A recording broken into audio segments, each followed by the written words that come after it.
सभी साथियों का एक बार मैं स्वागत करता हूं, अभिनंदन करता हूं स्टडी वेब ऑनलाइन पोर्टल पर। और हम लोग एक बार लाइव आ चुके हैं फिर से। तो हमारी जो एमसीक्यू की क्लास है वो स्टार्ट हो चुकी है, जैसी विधिवत क्लास होती है। ठीक है, तो चलिए सभी लोग एक बार जल्दी से फटाफट लाइव आ जाइए और क्लास को शेयर कर दीजिए। ठीक है, बिल्कुल। सबसे पहले बताइए मेरी आवाज़ आप लोगों को क्लियर मिल रही है? उसके बाद मैं अपनी वीडियो को स्टार्ट कर रहा हूँ। बिल्कुल ठीक है, तो जल्दी से फटाफट लाइव आ जाइए और वीडियो के लिंक को शेयर कर दीजिए, जिससे ज़्यादा से ज़्यादा साथी इस लाइव जो है स्ट्रीम से जुड़ सकें। ठीक है, दूसरा, आप सभी लोगों से निवेदन है कि वीडियो को अगर आपने लाइक नहीं किया तो अभी लाइक कर दीजिए और इसको शेयर कर दीजिए। साथ में ही अगर चैनल सब्सक्राइब नहीं है तो चैनल को भी सब्सक्राइब कर दीजिए, जिससे आपको टाइम टू टाइम वीडियो की नोटिफिकेशन प्राप्त हो सकें। ठीक है, तो चलिए हम लोग वीडियो की शुरुआत करते हैं, जिसमें हम लोग 25 टॉप 25 एमसीक्यू क्वेश्चंस को पढ़ने का प्रयास करते हैं, क्लियर कराने का प्रयास करते हैं, जो भूगोल से रिलेटेड हैं। और उसमें जो भी भूगोल के प्रश्न हैं वो इंडियन और वर्ल्ड दोनों के हैं, यानी इंडियन ज्योग्राफी के भी मिक्स हैं और वर्ल्ड ज्योग्राफी के भी मिक्स हैं। ठीक है, तो चलिए हम अपनी वीडियो की शुरुआत करते हैं। क्वेश्चन नंबर 1 आपके सामने कुछ इस तरीके का है। पहले पढ़ेंगे और कोशिश करेंगे कि 10 से 20 सेकंड में उस क्वेश्चन का आंसर दें।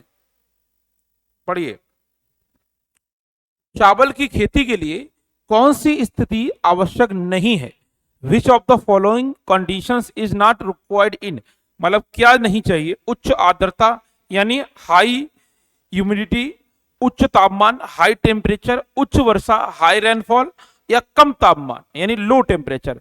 तो देखिए, आपने बेसिकली ये चीज पढ़ी होगी कि जो चावल होते हैं या जो चावल की खेती की जाती है उसके लिए हम लोग मोस्टली पानी की आवश्यकता बहुत होती है। और मोस्टली ये जो चावल है वो उसी सीजन में बोया जाता है जब पानी ज्यादा होता है, यानी खरीफ की फसलों में। लगभग मान के चलिए खरीफ की फसलों के आधार पर इसका निराकरण होता है, और जैसे ही जून और जुलाई के आसमान में समय में मानसून आता है उसी समय चावल की खेती की जाती है। तो यहाँ ये तो पक्की बात है, वर्षा तो चाहिए चाहिए। अब अगर वर्षा चाहिए, ठीक है,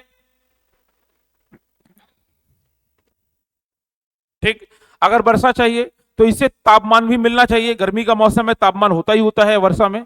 उच्च आर्द्रता, और आर्द्रता वहां होगी जहां पर वर्षा ज्यादा होगी। तो केवल एक चीज यहां गलत है, कम तापमान। तो यही वाला आंसर आपका सही है, कम तापमान नहीं चाहिए इसको। ठीक है, तो चलिए एक बार एक्सप्लेनेशन ले लेते हैं इसकी।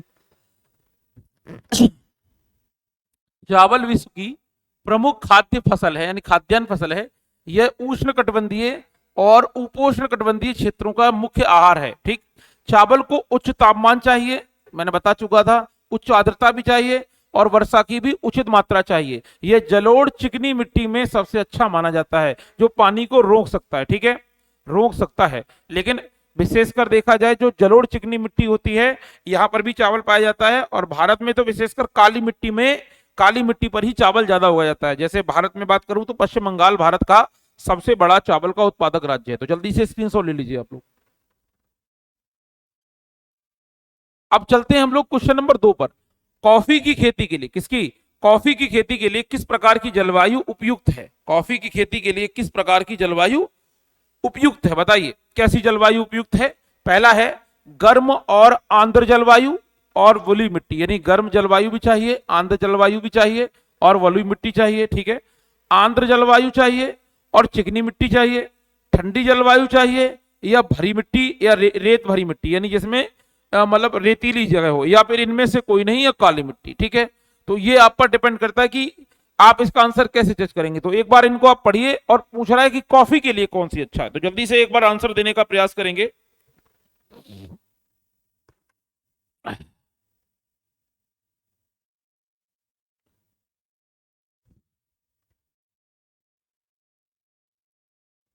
ठीक, तो देखिए इसका आंसर है आपका गर्म एवं आर्द्र जलवायु, यानी कॉफी के लिए गर्म जलवायु चाहिए, आर्द्र जलवायु चाहिए। गर्म जलवायु अगर चाहिए, आर्द्र जलवायु का मतलब क्या है कि जिसमें नमी की मात्रा हो, और बलुई मिट्टी चाहिए जो इसके लिए बहुत ज्यादा उपयुक्त हो सकती है कॉफी की खेती के लिए।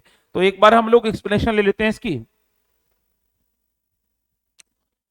कॉफी की खेती के लिए गर्म और नम जलवायु, अच्छे जल के निकास वाली दोमट मिट्टी की आवश्यकता होती है। पहाड़ी ढलान इस फसल की वृद्धि के लिए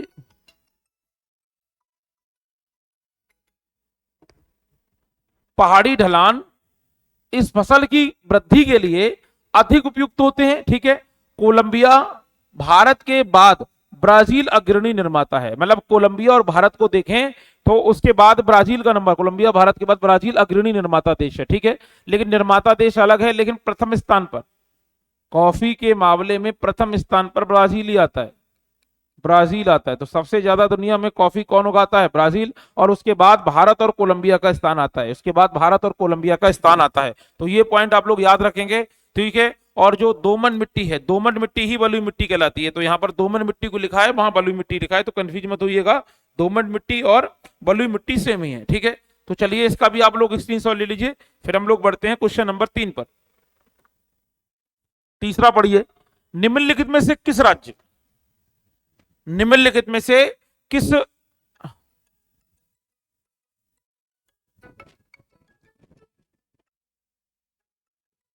बताइए आंसर इसका। चलो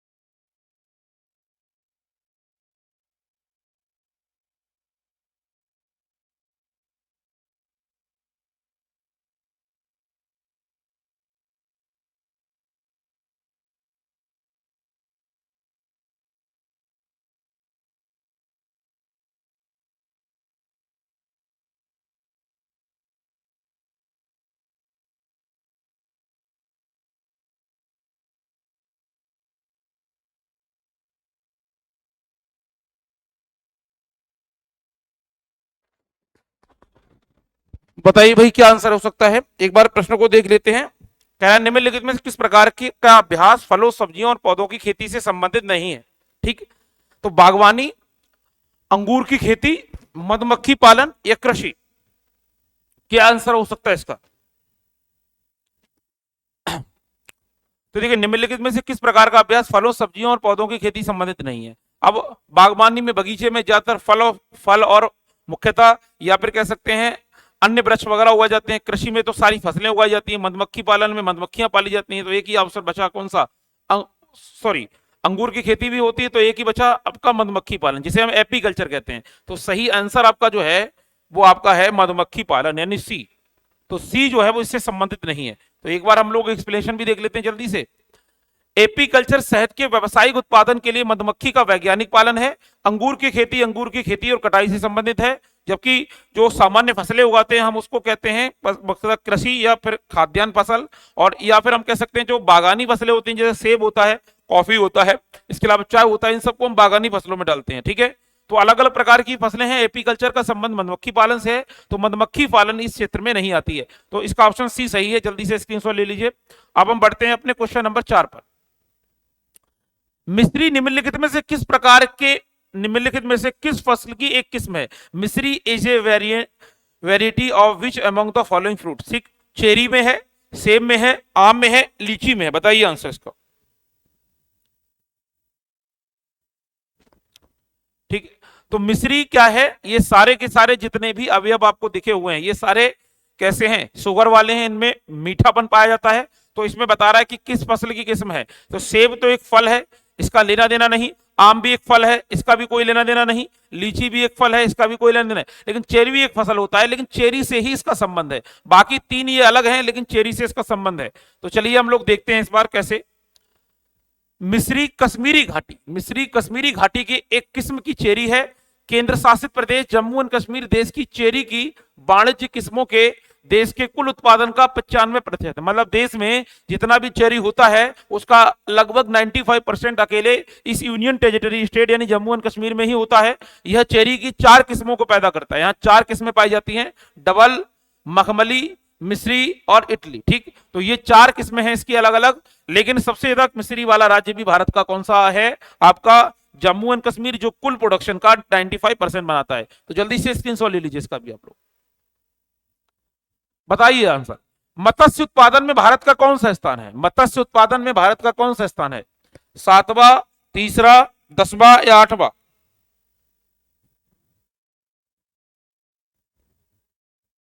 बताइए आंसर। तो मत्स्य पालन में भारत का दुनिया में थर्ड स्थान है, तीसरा स्थान है। तो कैसे है, जरा हम थोड़ी सी इसकी एक्सप्लेनेशन देखते हैं।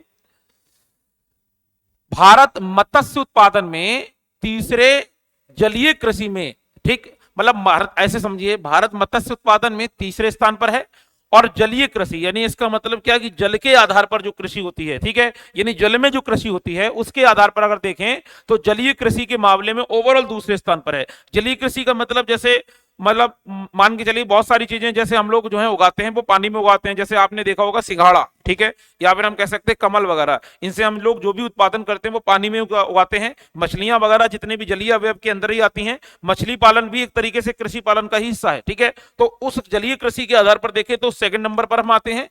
अकेले मत्स्य पालन ने, ये इंडिया का आंकड़ा है, केवल इंडिया का आंकड़ा है, मत्स्य पालन ने 145 मिलियन लोगों को रोजगार दिया है। मतलब मत्स्य पालन दुनिया ने 145 मिलियन लोगों को रोजगार दिया है, और ये दुनिया का आंकड़ा बता रहा है। और सकल घरेलू उत्पाद का यानी जीडीपी का ये 1.07% हिस्सा है। यह राष्ट्रीय मत्स्य विकास बोर्ड के हालिया अनुमान के अनुसार 333.41 अरब रुपए का निर्यात आय अर्जित करता है। मतलब इससे जो आय अर्जित होती है, इससे जो पैसा मिलता है, ये देश के लिए भी अच्छा है। और जितना मछली पालन होता है, जितनी मछलियां पकड़ी जाती हैं, उन मछलियों का ज्यादातर हम लोग क्या करते हैं, निर्यात। अब निर्यात करेंगे तो देश की अर्निंग को फायदा होगा, इसीलिए देश की कुल जीडीपी का लगभग 1.07% हिस्सा है, ठीक है। ये भारत की बात कर रहा है। तो जल्दी से आप लोग इसका एक स्क्रीनशॉट ले लीजिए।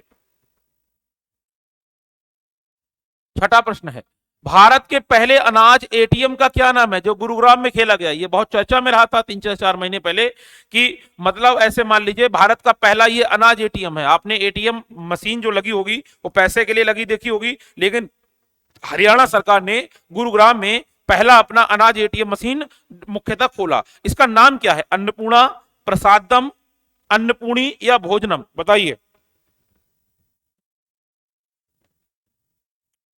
तो इसका आंसर है अन्नपूर्णी। अन्नपूर्णी कैसे है जरा देखते हैं एक बार, थोड़ी सी इसकी व्याख्या पढ़िए। भारत के पहले ग्रेन एटीएम का नाम अन्नपूर्ति है या अन्नपूर्णी है, यहां ता बना हुआ है।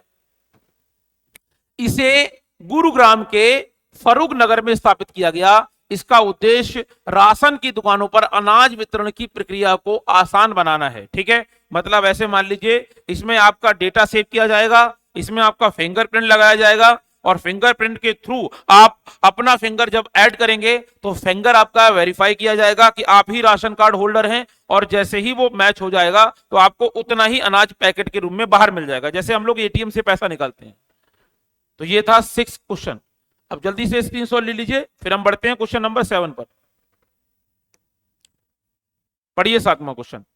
भारत का पहला मोंग फ्रूट हिमाचल प्रदेश में उगाया जाता है। मोंग फ्रूट हिमाचल प्रदेश में उगाया जाता है। मोंग फ्रूट किस देश का मूल निवासी है, यानी ये मोंग फ्रूट कहां से आया, ये किस देश से भारत में लाया गया। श्रीलंका से लाया गया, नेपाल से, कंबोडिया से या चाइना से, बताइए आंसर।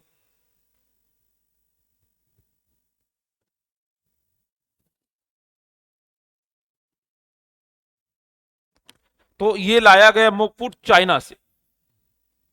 चलिए एक बार इसकी व्याख्या पढ़ते हैं। भारत की पहली मोक फूड की खेती हिमाचल प्रदेश में हुई, ठीक है। चीन का मोक फूड और गैर कैलोरी प्राकृतिक स्वीटर के गुणों के लिए जाना जाता है। इसकी संस्था है CSIR एवं IH वीटो ने इसके बीज चीन से आयात किए थे। मतलब चीन से इसको लाया गया था और उसके बाद इसे हिमाचल प्रदेश में लगाया गया। तो चीन से लाया हुआ ये मोक फूड जो है वो भारत में उगाया गया, कहां, हिमाचल प्रदेश में। तो जल्दी से आप लोग इसका स्क्रीनशॉट ले लीजिए। 8वां प्रश्न, जलोढ़ मिट्टी और शुष्क मिट्टी का रंग क्रमशः कैसा होता है, बताइए।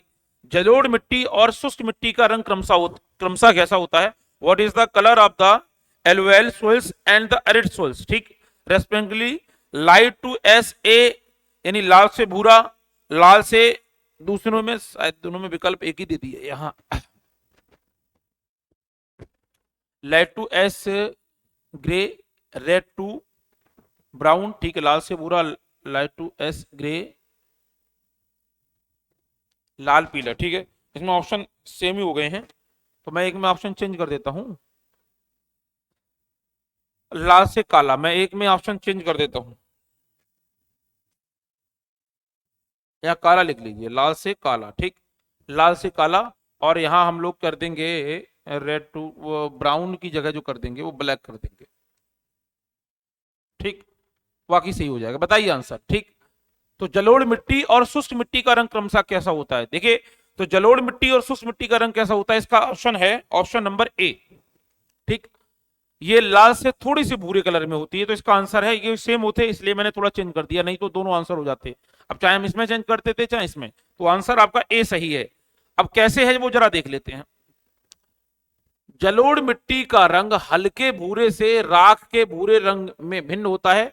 जलोढ़ मिट्टी की प्रकृति रेतीली, दोमट से चिकनी मिट्टी तक भिन्न होती है। वे आमतौर पर पोटास में समृद्ध होते हैं लेकिन फास्फोरस में कम होते हैं। शुष्क मिट्टी लाल से लेकर भूरे रंग की होती है। वे आमतौर पर संरचना में रेतीले और प्रकृति में खारे होते हैं, ठीक है। तो जो चीज मैंने अभी प्रश्न में बताई थी कलर के आधार पर, वही चीज इस व्याख्या में दे रखी है। तो जल्दी से आप लोग स्क्रीनशॉट ले लीजिए। फिर हम चलते हैं 9th क्वेश्चन पर। पढ़िए 9th क्वेश्चन। निम्नलिखित में से कौन सी सामग्री लेटेराइट मिट्टी में अधिक मात्रा में पाई जाती है? लेटेराइट मिट्टी में नाइट्रोजन, कैल्शियम, पोटास और कार्बनिक पदार्थ। बताइए लेटेराइट मिट्टी में कौन सा ये अवयव पाया जाता है? तो लेटेराइट मिट्टी में ज्यादातर पोटास यानी पोटास अवयव पाया जाता है, पोटास, ठीक। कैसे पाया जाता है वो हम थोड़ा सा देखते हैं इसको। लेटेराइट मिट्टी में कार्बनिक पदार्थ नाइट्रोजन, फास्फेट, कैल्शियम की कमी होती है, ठीक, जबकि आयरन ऑक्साइड और पोटास की मात्रा अधिक होती है। यानी इसमें दो चीजें ज्यादा होती हैं, एक तो आयरन ऑक्साइड ज्यादा होता है, पोटास ज्यादा होता है, इसलिए लेटेराइट खेती के लिए उपयुक्त नहीं है, इसलिए उपयुक्त नहीं मानी गई। हालांकि खेती के लिए मिट्टी को उपजाऊ बनाने के लिए खाद और उर्वरकों के प्रयोग की आवश्यकता होती है। और नॉर्मली कहा जाता है कि अगर किसी फसल में, अगर किसी मिट्टी में ह्यूमस ज्यादा है, अगर किसी मिट्टी में उर्वरा शक्ति ज्यादा है, तो उस मिट्टी में अच्छी फसलें होंगी और वो कृषि के लिए उपजाऊ मिट्टी होगी। इसलिए एक लाइन में कह सकते हैं कि जिन मिट्टी में या जिस मिट्टी में कार्बनिक पदार्थ जैसे नाइट्रोजन हो गया, फास्फोरस हो गया, आपका कैल्शियम हो गया, अगर ये अवयव ज्यादा पाए जाएंगे तो समझ लीजिए उस मिट्टी में ह्यूमस ज्यादा है और वो मिट्टी कृषि के लिए बहुत उपयोगी होगी। कृषि के लिए कैसी होगी? बहुत ज्यादा उपयोगी होगी। तो लगा लीजिए इसका आंसर सी। 10वां प्रश्न आपके सामने। पीट मिट्टी किस प्रकार के क्षेत्रों में पाई जाती है? भारी वर्षा और उच्च आर्द्रता, यानी कह सकते हैं heavy rainfall and high humidity, कम वर्षा और रेगिस्तानी क्षेत्र, less rainfall and desert areas, कम तापमान और दलदली क्षेत्र, less temperature and swamp areas, ठंडे क्षेत्र यानी कोल्ड एरियाज। बताइए क्या आंसर हो सकता है इसका?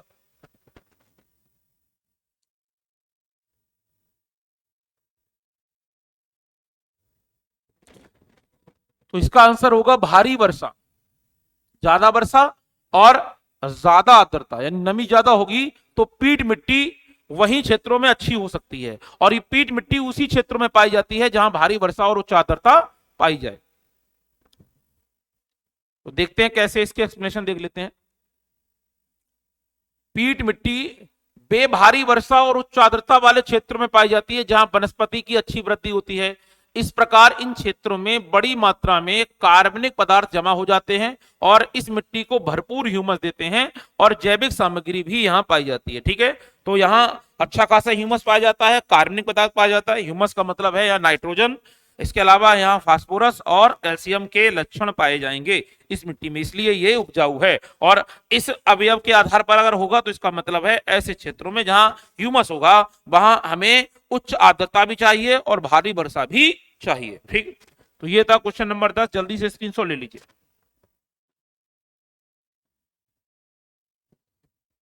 ग्यारहवां पढ़िए। निम्न में से कौन लवणीय मिट्टी के बारे में सही है? Which among the following true about saline soils, ठीक।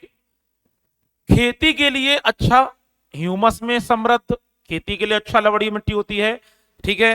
या ह्यूमस में समृद्ध, मतलब ह्यूमस अच्छा पाया जाता है, ये अनुपजाऊ होती है और कैल्शियम से भरपूर होती है। तो पहली बात, लवण क्या होते हैं? लवण वे होते हैं जिनमें जिनमें खारापन ज्यादा होता है। लवण क्या होते हैं? जिनमें खारापन ज्यादा होता है, और खारापन जिसमें ज्यादा होता है, कहावत यह भी है कि खारा अगर पानी भी है तो वो भी उपयोगी नहीं हो सकता। तो अगर ऐसी मिट्टी जिसमें खारेपन के ज्यादा लक्षण पाए जाए, वो किसी भी प्रकार से कृषि के लिए अच्छी नहीं हो सकती। तो इसमें सारे ऑप्शन सही है कृषि के लिए, एक ही ऑप्शन गलत है, ये अनुपजाऊ होती है। तो इसका ऑप्शन सही है सी। कैसे है वो थोड़ी सी हम लोग एक्सप्लेनेशन देख लेते हैं। ठीक, तो पहला यहां पर पढ़ेंगे, लवणीय मिट्टी कैसी है? ये अनुपजाऊ होती है। लवणीय मिट्टी में सोडियम, पोटेशियम, मैग्नीशियम ये मात्रा में पाए जाते हैं। इस प्रकार की मिट्टी ये अनुपजाऊ हो जाती है, किसी भी प्रकार के वनस्पति के विकास का समर्थन नहीं करती, उनमें अधिक लवण होते हैं। मुख्यतः शुष्क और जलवायु और खराब जल निकासी के कारण ये अनुपजाऊ हो जाती है। मैंने बताया था ये सब अवयव यहां पर पाए जाते हैं। तो आपका 11th का सी। तो जल्दी से स्क्रीनशॉट ले लीजिए। फिर हम लोग बढ़ते हैं क्वेश्चन नंबर 12 पर। ठीक, 12 पर।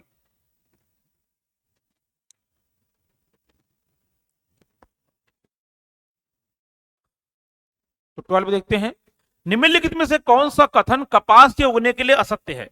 कपास के लिए क्या असत्य है? मतलब अब कपास उगता है काली मिट्टी में, तो इसका मतलब ये सारे पॉइंट काली मिट्टी से जुड़े होने चाहिए, और जो काली मिट्टी से जुड़ा पॉइंट नहीं होगा वही ऑप्शन गलत होगा।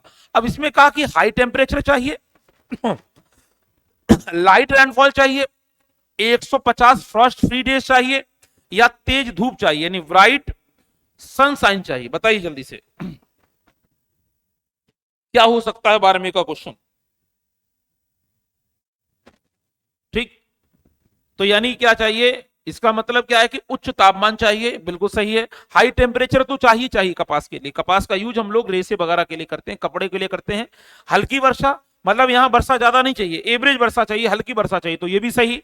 तेज धूप चाहिए, अगर उच्च तापमान होगा, हाई टेम्परेचर होगा, सूरज की रोशनी होगी तो ब्राइट सनशाइन होगा यानी तेज धूप होगी।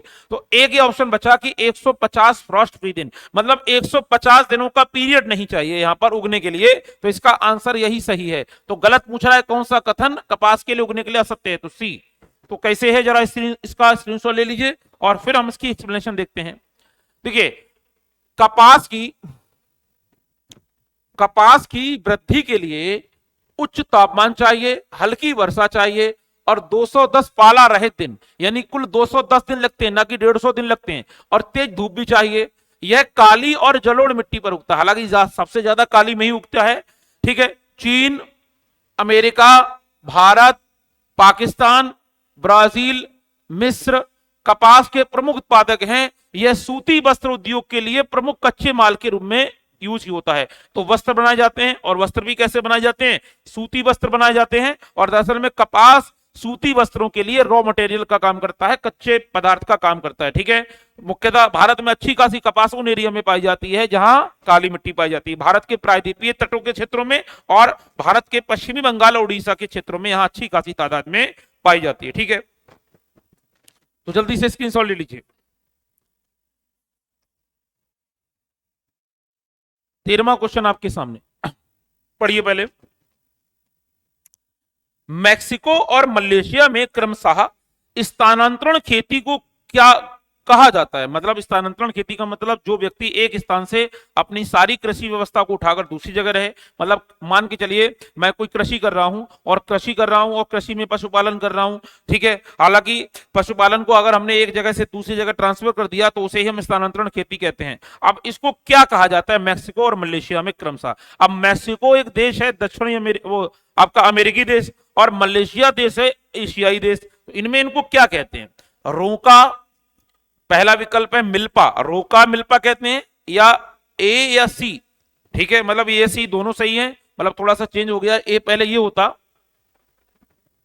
इसको हम ए लिखते, और इसको लिखते बी, और इसको लिखते सी। नहीं, थोड़ा सा मैंने गलत कर दिया, इसको थोड़ा सा सही लिखते हैं।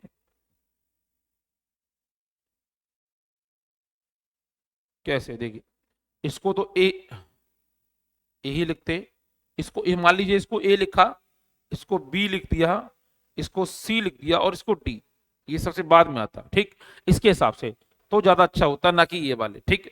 अब पढ़ेंगे रोका या मिल्पा, लडांग या रोका, मिल्पा या लडांग, या तो ए या सी, मतलब या तो ए सही है या सी सही है, ठीक है, बताइए ऑप्शन।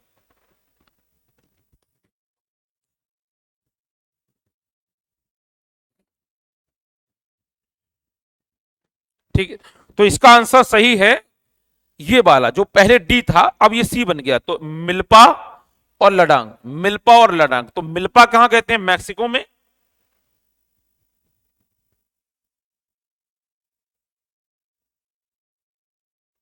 और लडांग कहां कहते हैं? मलेशिया में। तो एक एशियाई देश है और दूसरा अमेरिकी देश है। कैसे है? तो जरा स्क्रीनशॉट ले लीजिए इसका, फिर मैं बताता हूं। चलिए, झूम खेती को दुनिया के अलग अलग हिस्सों में अलग अलग नामों से जाना जाता है। मतलब झूम खेती जो होती है ये दुनिया में अलग अलग नामों से जानी जाती है। मैक्सिको में इसे मिल्पा के नाम से जाना जाता है, और मलेशिया में से लडांग, और ब्राजील में से रोका के नाम से जाना जाता है। ये तीनों नाम इसमें बताई गए, मलेशिया में लाडांग, ब्राजील में रोका, और मैक्सिको में मिल्पा के नाम से इसको जाना जाता है, ठीक है। तो झीम केतु भी वही खेती है जिसको हम ट्रांसफर करें, स्थानांतरित करें एक जगह से दूसरे स्थान तक करें, ठीक है। तो जल्दी से स्क्रीनशॉट ले लीजिए 13वें का। अब हम चलते हैं 14वें प्रश्न की तरफ, पढ़ते हैं। और प्रश्न है, बरसीम किस प्रकार की फसल है? फाइबर फसल है, चारा फसल है, कंद की फसल है, वृक्षारोपण फसल है। तो ये आंसर ग्रामीण क्षेत्र के लोग बहुत आसानी से दे देंगे, ठीक है। बरसीम का नाम भी आपने सुना होगा। पशुपालन जो लोग करते हैं वो बरसीम का यूज करते हैं। पशुओं के खाने का क्या है? एक चारा। तो इसका सही आंसर है चारा फसल। चारा फसल कैसे है तो जरा देखते हैं। बरसीम सबसे महत्वपूर्ण चारा फसलों में एक है और इसे चारों का राजा कहा जाता है। यह अत्यधिक सम्मानित चारा है, ठीक है, जिसको पूरे देश में पशुपालन के लिए यूज किया जाता है। पशुओं का चारा है। तो जल्दी से स्क्रीनशॉट ले लीजिए। अब हम बढ़ते हैं क्वेश्चन नंबर 15 पर। होलिस्टीन फ्रेजियन निम्नलिखित में से किस देश की देसी गाय है? होलिस्टीन फ्रेजियन निम्नलिखित में से किस देश की देसी गाय है? ऑस्ट्रेलिया की देसी गाय है, स्वीडन की है, यूनाइटेड किंगडम की है, या फिर हॉलैंड की है? बताइए आंसर। इसका आंसर क्या होगा? इसका आंसर है हॉलैंड। तो हॉलैंड की ये देसी गाय, होलिस्टीन फ्रिसियन हॉलैंड की देसी गाय है। त्वचा का रंग आमतौर पर कैसा होता है? सफेद और काला। इसमें सफेद और काले धब्बे होते हैं।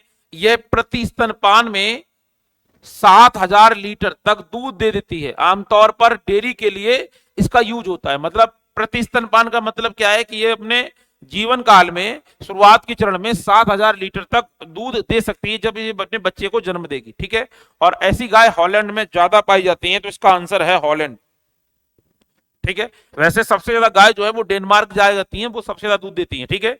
तो ये जो प्रजाति जिसका नाम है होलिस्टीन फ्रिजियन, ये हॉलैंड की है, ठीक है। तो जल्दी से स्क्रीनशॉट ले लीजिए, फिर हम चलते हैं अपने 16वें प्रश्न की तरफ।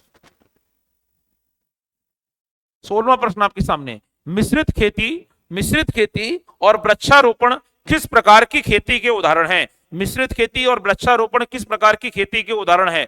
कमर्शियल फार्मिंग, ठीक, सब्सिस्टेंस फार्मिंग, ठीक है, इंटेंसिव सब्सिस्टेंस, या फिर शिफ्टिंग कल्टीवेशन। किस प्रकार का उदाहरण होगा? वाणिज्य खेती, निर्वाह खेती, गहन निर्वाह, स्थानांतरण खेती। तो मिश्रित खेती का मतलब क्या है कि जिसमें हम सभी प्रकार की फसलों को अलग अलग समय में उगाते हैं, जैसे गेहूं है, चावल है, बाजरा है, मक्का है, ठीक है। और वृक्षारोपण का मतलब क्या है कि जिसमें हम वृक्षों के आधार पर, जैसे अमरूद के पेड़ हमने लगाए, जैसे हमने सेब के पेड़ लगाए, ठीक है। तो ऐसी खेती को हम लोग कहते हैं वृक्षारोपण खेती, ठीक है। तो मिश्रित खेती या फिर वृक्षारोपण खेती किस प्रकार की खेती के अंतर्गत आती है? तो इसका आंसर होगा वाणिज्य खेती। नॉर्मली खेती है वाणिज्य खेती, कमर्शियल खेती। पढ़ लेते हैं। वाणिज्य खेती में व्यावसायिक अनाज की खेती, मिश्रित खेती और वृक्षारोपण कृषि शामिल है। मिश्रित खेती में भूमि का उपयोग भोजन और चारे की फसलें उगाने और पशुओं को पालने के लिए किया जाता है। और वृक्षारोपण एक प्रकार की व्यावसायिक खेती है जहां चाय, कॉफी, गन्ना, काजू, रबर, केला, कपास आदि फसलें उगाई जाती हैं। तो वृक्षारोपण खेती एक प्रकार की व्यावसायिक खेती ही होती है, क्योंकि इसमें जो फसलें उगाई जाती हैं जैसे चाय हो गई, कॉफी हो गई, इसके अलावा सेब हो गया, तो ये महंगी फसलें हैं। ये सारी आपका काजू हो गया, ये सभी महंगी फसलें हैं। तो कुछ व्यावसायिक फसलें भी कही जाती, तो इन्हीं को हम लोग व्यावसायिक फसलें भी कहते हैं, ठीक है। और मिश्रित खेती में ज्यादातर हम लोग वही फसलें उगाते हैं जो सामान्य प्रकार की फसलें हैं। तो जल्दी से स्क्रीनशॉट ले लीजिए 16वें का। अब हम बढ़ते हैं क्वेश्चन नंबर 17 पर। पढ़िए पहले इसको। तरबूज, खरबूजा और खीरा किस मौसम में उगाया जाता है? ये रबी की सीजन में उगाई जाती हैं। जैद, इसको हिंदी में ऐसे लिखते हैं जायद, जायद, जायद फसलें। और खरीफ सीजन और सर्दी की सीजन, ठीक। तो सर्दी की सीजन का मतलब यहां दे दिया। तो मैंने आपको कल बताया था फसलें फसलें कितने प्रकार की होती हैं। मैंने आपको बताया फसलों का जो चक्र होता है वो 3 प्रकार का होता है। रबी फसलें क्रम से जायद और खरीफ। और ऋतुओं के आधार पर देखें, अगर मैं ऋतुओं के आधार पर देखूं तो आपकी रबी की फसल होती है शीत ऋतु में, जायद की फसल होती है ग्रीष्म ऋतु में, और ये जो फसल होती है ये होती है वर्षा ऋतु में, ठीक। तो पूछ रहा है कि तरबूज, खरबूजा ये वे फसलें जो सबसे कम समय लेती हैं, और सबसे कम समय लेती हैं, सबसे कम समय वाली फसलें, कम समय वाली फसलें वो आपकी कहलाती हैं जायद फसलें, जो गर्मियों में उगाई जाती है। तो आंसर बी सही है, आंसर बी सही है। तो एक बार एक्सप्लेनेशन ले सकते हैं, आप लोग पढ़ सकते हैं। रबी और खरीफ की मौसम के बीच, यानी रबी और खरीफ के मौसम के बीच गर्मी के महीनों के दौरान एक छोटा सा मौसम होता है जिसे जायद मौसम के रूप में जाना जाता है। और इसमें बे फसलें उगाई जाती हैं जैसे तरबूज, खरबूजा, खीरा, सब्जियां। मैंने इससे ज्यादा आपको समझा दिया, इसमें बहुत सारे पॉइंट रखे हैं, ठीक है। तो जल्दी से स्क्रीनशॉट ले सकते हैं आप लोग। फिर हम चलते हैं क्वेश्चन नंबर 18 पर। धान और सरसों, धान और सरसों क्रमशः किस मौसम में उगाए जाते हैं? अब इसका मतलब क्या है कि धान और सरसों दोनों अलग अलग मौसम में उगाए जाते हैं, ठीक है। तो धान को कहते हैं इंग्लिश में पैडी, ठीक। तो paddy and mustard are grown in which season respectively, ठीक है। तो अगर सेम होता तो विकल्प भी एक ही होता, लेकिन हर ऑप्शन में दो दो विकल्प हैं। बताइए, अब धान अगर देखा जाए तो धान कब उगाया जाता है? धान उगाया जाता है वर्षा के समय में। तो इसका मतलब है वर्षा। और वर्षा वर्षा जब होती है तो कौन सी फसल उगाई जाती है? मैंने अभी बताई थी, वर्षा जब होती है तो खरीफ की फसल उगाई जाती है। तो खरीफ तो ठीक है, ठीक। अब जो सरसों है, सरसों उगाई जाती है सर्दियों में। अब सर्दियों में कौन सी फसल होती है? रबी की। तो इसका मतलब आंसर ए सही है, खरीफ और रबी। मैंने अभी इससे पहले बताया था, ठीक है। तो ये दोनों आंसर है खरीफ और रबी, ठीक है। तो स्क्रीनशॉट ले लीजिए, इसमें ज्यादा एक्सप्लेनेशन देने की जरूरत नहीं है, क्योंकि मैंने अभी 17वें क्वेश्चन में पूरी कहानी बताई थी आपको। अब बढ़ते हैं हम लोग 19वें क्वेश्चन पर। अब 19वें में है कि डैश डैश दिया है कि और रॉक कणों के मिश्रण को मिट्टी कहा जाता है। रॉक रॉक का मतलब यानी यहां ह्यूमस और रॉक के कणों के मिश्रण को मिट्टी कहा जाता है, मिट्टी और रॉक के कणों के मिश्रण को मिट्टी कहा जाता है, खनिज और रॉक कणों के मिश्रण को मिट्टी कहा जाता है, या फिर रेत और रॉक कणों के मिश्रण को मिट्टी कहा जाता है। बताइए क्या आंसर हो सकता है?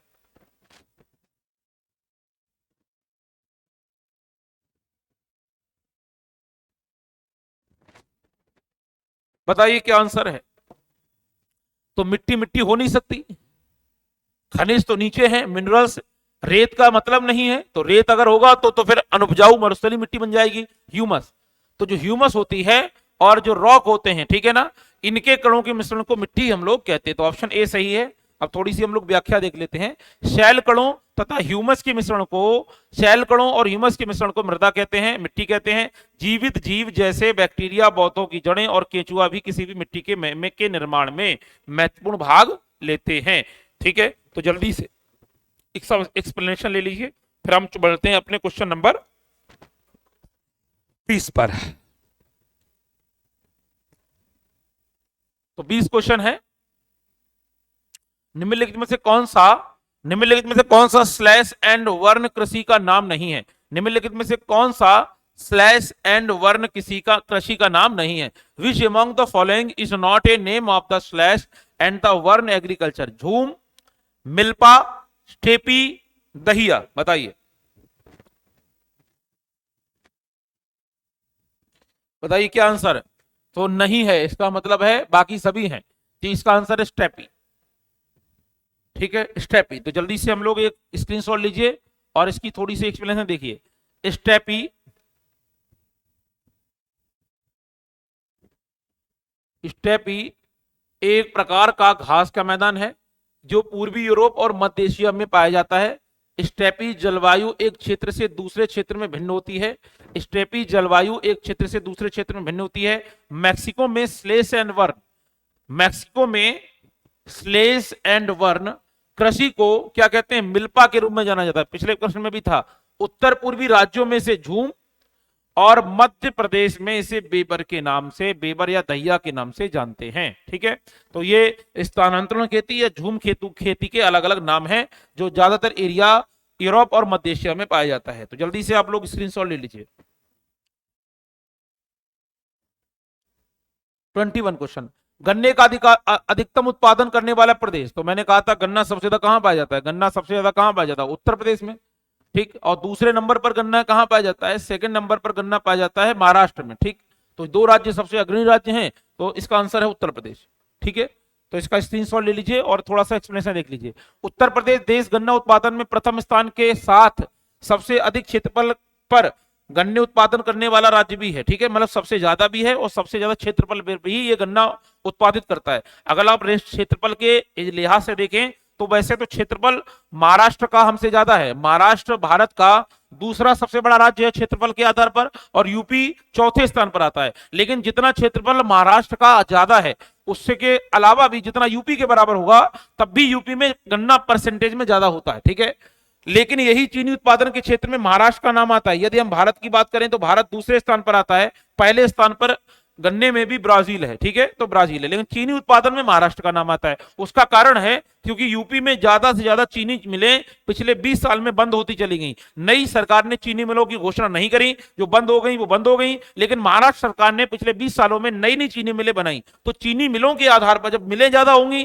तभी तो गन्ने से चीनी बनेगा। अब गन्ने की जब पिराई होगी तो पिराई कहां होगी? उन मिलों में। अब जब मिलें नहीं होंगी तो गन्ने से चीनी निकलेगी कैसे? ठीक है, तो चीनी उत्पादन में बेशक आपका अगर देखा जाए तो वो महाराष्ट्र ही जाएगा, क्योंकि मिलों की संख्या वहां ज्यादा है, इसलिए चीनी का उत्पादन भी ज्यादा होता है। लेकिन गन्ना खेत में उगाया जाता है, इसलिए गन्ने के आधार पर उत्तर प्रदेश। तो जल्दी से स्क्रीनशॉट ले लीजिए। 22वां, किस पेड़ से हम कुनैन प्राप्त करते हैं? किस पेड़ से हम कुनैन प्राप्त करते हैं? यूगेलिप्टस से, सिनकोना से, नीम के पेड़ से, या फिर सिक्योआ से? बताइए।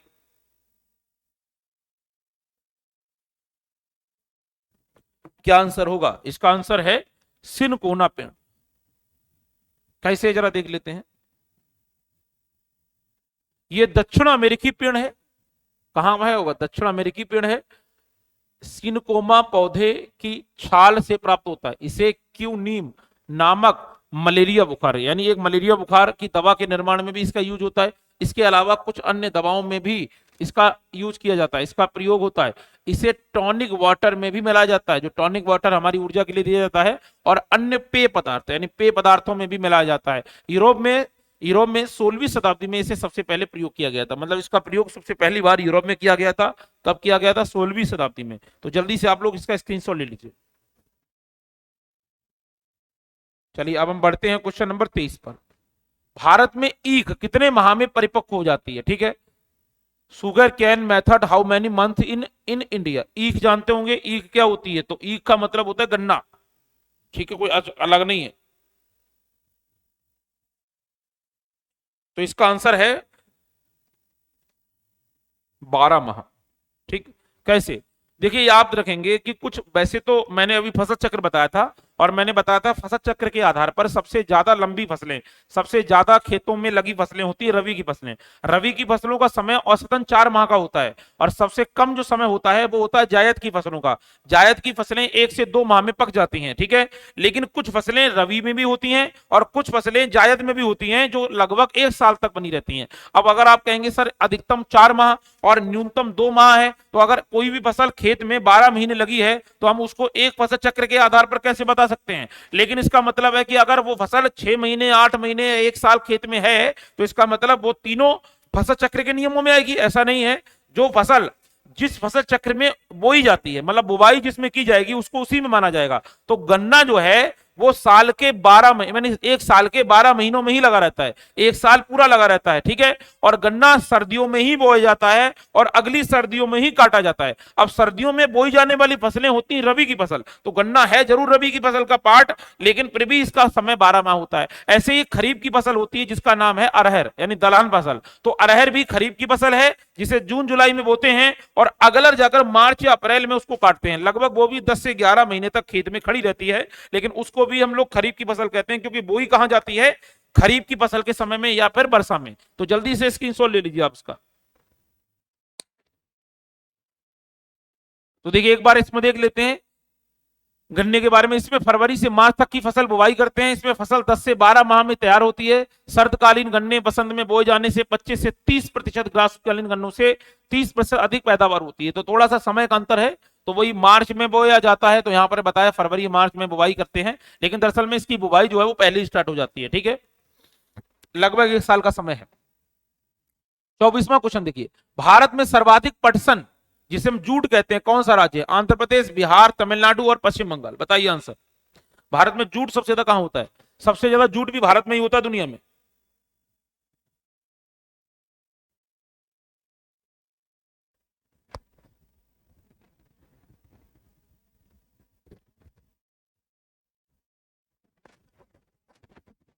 क्या आंसर हो सकता है बताइए, ठीक है।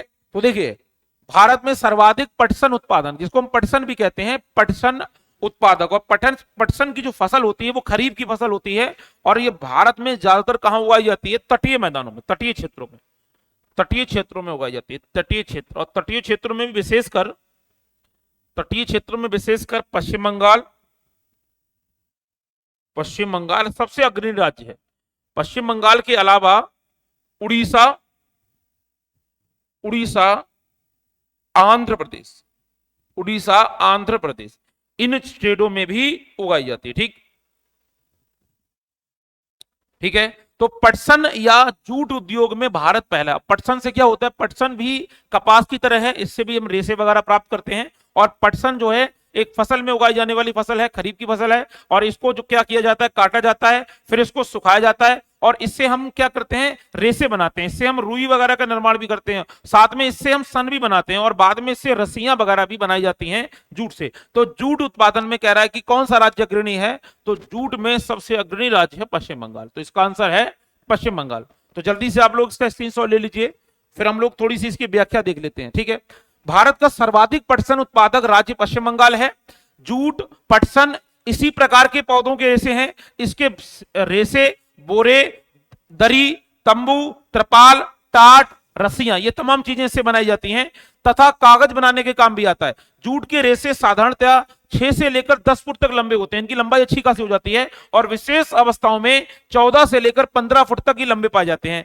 तुरंत का निकाला रेशा अधिक मजबूत, चमकदार, कोमल और अधिक सफेद होता है। खुला रखने से इनके गुणों का ह्रास हो जाता है, मतलब इनके गुणों में कमी हो जाती है। जूट के रेशे का विरंजन कुछ सीमा तक हो सकता है, और विरंजन से बिल्कुल सफेद रेशा नहीं प्राप्त होता।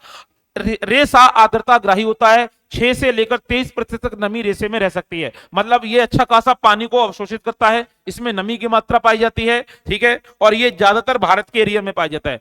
दुनिया का सबसे बड़ा जूट उत्पादन क्षेत्र जो है वो भारत और बांग्लादेश है। भारत नंबर 1 पर है और बांग्लादेश नंबर 2 पर आता है। और कहा जाता था कि जब भारत और पाकिस्तान का विभाजन नहीं हुआ था तो एशिया ही एक इकलौता महाद्वीप था जिसमें इसी इलाके में भारत का ही नहीं दुनिया का सबसे ज्यादा जूट होता था। हालांकि अभी भी दुनिया का 30%, अकेले 30% दो ही देश जूट बनाते हैं, एक आपका पश्चिम बंगाल और बांग्लादेश। और दरअसल में पश्चिम बंगाल और बांग्लादेश एक ही एक पहले राज्य थे, ये इतिहास में आपने पढ़ा होगा। ये बाद में पश्चिम बंगाल और पूर्वी बंगाल बने जब सूरत अधिवेशन हुआ था, उससे पहले ये एक ही बंगाल के नाम से जाने जाते थे। लेकिन बाद में ये बंगाल जो पूर्वी बंगाल था ये बन गया 47 में पूर्वी पाकिस्तान और 71 में इसका नाम रख दिया गया बांग्लादेश। तो ओरिजिनली ये एक ही पार्ट था। ठीक है, तो जल्दी से स्क्रीनशॉट ले लीजिए इसका।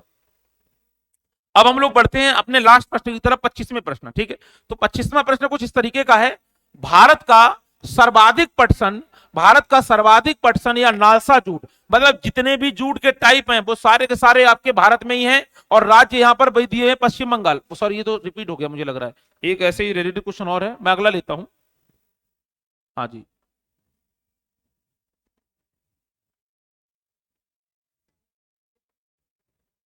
हाँ जी, ठीक है, ये क्वेश्चन है आपका, जूट का सर्वाधिक क्षेत्रफल किस राज्य में है? तो जिस राज्य में जूट सबसे ज्यादा उगाया जाता होगा उसी राज्य में उत्पादन भी ज्यादा होता होगा, उसी राज्य में अगर उत्पादन ज्यादा होता होगा तो उसी राज्य का क्षेत्रफल ज्यादा होगा। ठीक है, और वैसे भी देखा जाए ये जितने भी राज्य हैं इन सभी राज्यों में सबसे ज्यादा उगाया जाने वाला राज्य पश्चिम बंगाल है, इसलिए आंसर भी पश्चिम बंगाल है। ठीक है, तो एक बार एक्सप्लेनेशन ले लेते हैं हम लोग। देश के जूट का क्षेत्रफल 73% और उत्पादन दोनों के मामले में पश्चिम बंगाल अग्रणी स्थान रखता है, ये इंडिया का आंकड़ा है। जूट की फसल 7 राज्यों में ज्यादातर पाई जाती है, पश्चिम बंगाल में, असम में, उड़ीसा में, बिहार में, उत्तर प्रदेश में, त्रिपुरा, मेघालय के लगभग 83 जिलों में उगाई जाती है। अकेले पश्चिम बंगाल में ही देश का लगभग 50% से ज्यादा जो है जूट मिलता है। दुनिया के अग्रणी जूट उत्पादक देश भारत, बांग्लादेश, चीन और थाईलैंड है। ठीक है, ये बात मैंने पहले बताई थी, पहले संयुक्त रूप से था लेकिन अभी भी ये दुनिया के 2 बड़े देश हैं, तीसरे नंबर पर चाइना आता है। ठीक है, तो ये थे आज के टॉप 25 ज्योग्राफी के एमसीक्यू क्वेश्चन। इसी के साथ हमारी ये श्रृंखला यहीं पर खत्म होती है। ठीक है, तो आपको सारे क्वेश्चन अच्छे लगे हों तो आप वीडियो को लाइक करिएगा, शेयर करिएगा, सब्सक्राइब करिएगा और किसी भी प्रकार की कोई समस्या है तो आप कमेंट बॉक्स में नीचे अपनी प्रश्न को जरूर डालिएगा। ठीक है, तो अभी के लिए फिलहाल में इस वीडियो में इतना ही, क्योंकि प्रश्नों की श्रृंखला समाप्त हो चुकी है। हम लोग मिलते हैं अपने करंट अफेयर के सेक्शन में। ठीक है, बहुत बहुत धन्यवाद, जय हिंद।